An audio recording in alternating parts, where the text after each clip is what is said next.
আমরা এখন মাইটোকন্ড্রিয়ার গঠন বর্ণনা করব।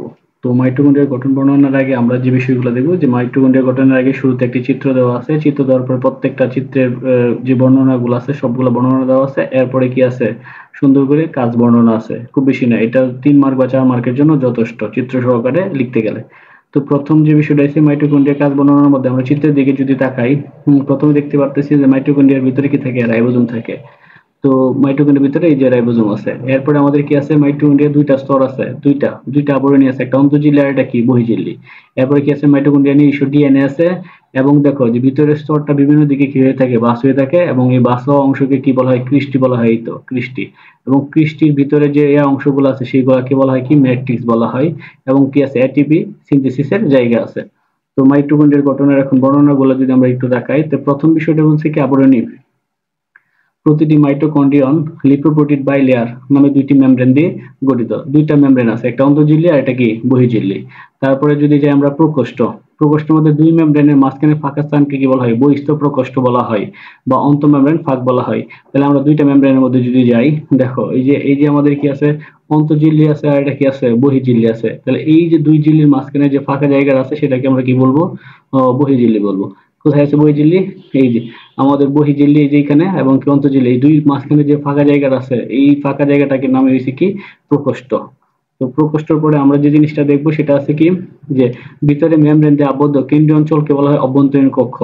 ভিতরে মেমব্রেন দিয়ে আবদ্ধ, তো আমরা যে দুইটা মেমব্রেন পাইছি ভিতরের, বিশেষ করে অন্তঃমেমব্রেন। তো এই যে অন্তঃমেমব্রেন দিয়ে যে আবদ্ধ এই যে অঞ্চলটা আছে, এই যে টোটালি এই যে অঞ্চলটা আছে, এই অঞ্চলটাকে বলা হইতেছে কি, অন্তঃমেমব্রেন দিয়ে আবদ্ধ অঞ্চল। আর এই অন্তঃমেমব্রেনের বাহিরটাকে বলা হয় কি, প্রকোষ্ঠ, কিছুক্ষণ আগে যেটা দেখাইলাম। তো এই আবদ্ধ যে অঞ্চলগুলো আছে, এই আবদ্ধ অঞ্চলের ভিতরে প্রত্যেকটা জায়গার নাম হচ্ছে কি, এই যে ম্যাট্রিক্স। এই জায়গাগুলোকে আমরা কি বলতেছি, ম্যাট্রিক্স বলতেছি। ম্যাট্রিক্সের মধ্যে কি থাকে, বিভিন্ন ধরনের রাসায়নিক কি থাকে, পদার্থ থাকে। তো সেই বিষয়গুলো আমরা দেখলাম। এরপরে আমরা যদি যাই ম্যাট্রিক্সের পরে, আমরা আমাদের এরপরে যদি যাই সেটার মধ্যে আছে কি, আমাদের ম্যাট্রিক্সে যাব আমরা।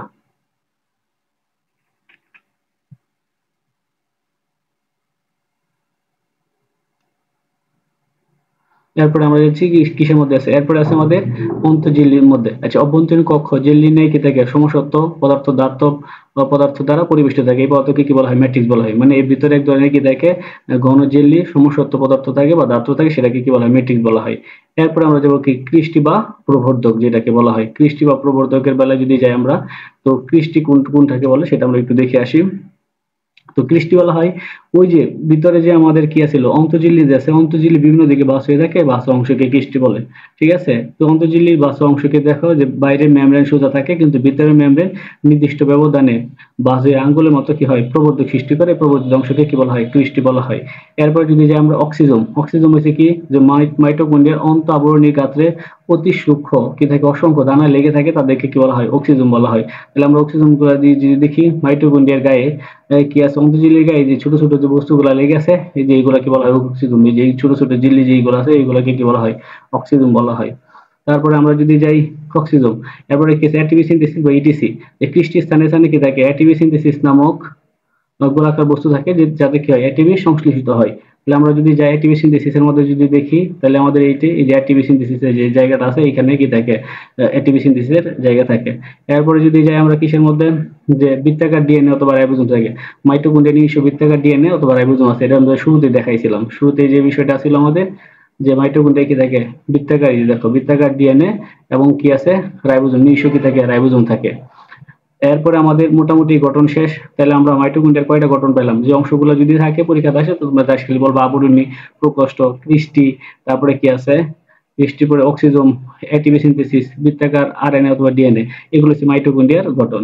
তো এই গঠনটা সবচেয়ে বেশি ইম্পর্টেন্ট হচ্ছে এসএসসি লেভেল অথবা কি ইন্টারমিডিয়েট লেভেল। তো মাইটোকন্ড্রিয়ার কাজগুলো যদি আমরা দেখি সহজভাবে, মাইটোকন্ড্রিয়ার কাজগুলো হচ্ছে, প্রথম হচ্ছে যাবতীয় শক্তি উৎপাদন এবং কি করে, নিয়ন্ত্রণ করে। কোষে যাবতীয় যা শক্তি আছে সবগুলো মাইটোকন্ড্রিয়া উৎপাদন করে এবং নিয়ন্ত্রণ করে। শ্বসনের জন্য যে প্রয়োজনীয় এনজাইম অথবা কোএনজাইম আছে, মানে বিশেষ করে শ্বসন, মানে মাইটোকন্ড্রিয়ার মধ্যে তো শ্বসনের প্রক্রিয়াগুলো ঘটে। শ্বসনের যে 4টা ধাপ আছে, 4টার মধ্যে লাস্টে 3টা ধাপ, এসিটাইল কোষিস, ক্যারাক্স চক্র, ইলেকট্রন প্রবাহ তন্ত্র, 4টা প্রবাহ তন্ত্র কোথায় ঘটে, আমাদের মাইটোকন্ড্রিয়াতে ঘটে। এটার জন্য প্রয়োজনীয় যে এনজাইম অথবা কোএনজাইম গুলো আছে সবগুলা কে সরবরাহ করে, মাইটোকন্ড্রিয়া সরবরাহ করে।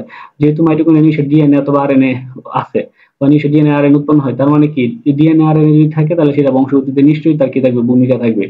এরপর দেখো মাইটোকন্ড্রিয়া কিছু আরো কি আছে, সাইড কিছু কাজ আছে যেগুলো হচ্ছে কি প্রোটিন সংশ্লেষণ, স্নেহ বিপাকে কি করে সাহায্য করে। এরপর 3 নম্বর যেটা আছে কি শ্বসনের যে ধাপগুলো আছে, যেটা কিছুক্ষণ আগে বলছিলাম যে কি ক্র্যাশ চক্র, ইলেকট্রন প্রবাহ তন্ত্র, তারপর কি আছে অক্সিডেটিভ ফসফোরিলেশন, এই কাজগুলো কি করে মাইটোকন্ড্রিয়া সম্পন্ন করে। এরপরে আমাদের মাইটোকন্ড্রিয়া, এই জন্য মাইটোকন্ড্রিয়া কাজগুলা বইয়ের মধ্যে লিখে ফেলবা, খাতার মধ্যে লিখে রাখবা। আর মাইটোকন্ড্রিয়ার তো গঠনটা তোমরা বললামই।